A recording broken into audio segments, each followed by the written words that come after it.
Hi guys, eto ang inyong lingkod, Mark JR. Muli nagbabalik. Alhamdulillah. Okay naman tayo ngayon. Medyo luwag-luwag na. Okay na ang pakiramdam. Ingat lang lagi. Basta iwas lang lagi sa crowded, lalo na ngayon dyan na busy ang mga tao, laging nasa mall, busy sa pamamalengke, sa pamimili. Basta ingat lang, iwas lang, keep distance. Distancing is very pinaka magaling na yan, depensa pag may distansya ka, lalo na sa COVID. Kasi ang COVID hindi mo nakikita yung hangin, diba? Bigla na lang. Sa akin, sabi ko, doon ko napatunayan na kahit na anong gamit, anong gear, anong meron ka, naka-mask ka, naka-PPE ka, lahat, pag dinapuan ka, talagang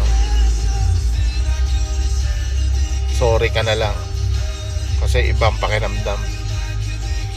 Kaya it's a lesson, it's a big lesson. Kaya para sa akin, at least na experience ko na ganun pala katindi. Alhamdulillah, okay naman ang inyong lingkod, Mark JR. The best. Hindi tayo pinabayaan ni Allah. Kahit pa paano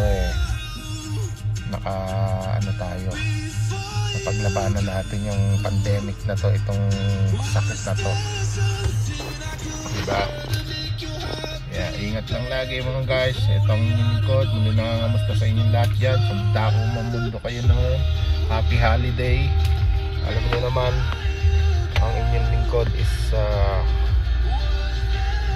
Islam, at tayo ay nagsasabi ng happy holiday to all Filipinos, wherever you are. Sanda ko mamundo kayo naroroon. Nangangamusta ako sa inyo lahat. God bless always. Ingat kayo lagi. Prayer is the best. Walang ibang Diyos na nag-iisa kundi si Allah. Allah is only one.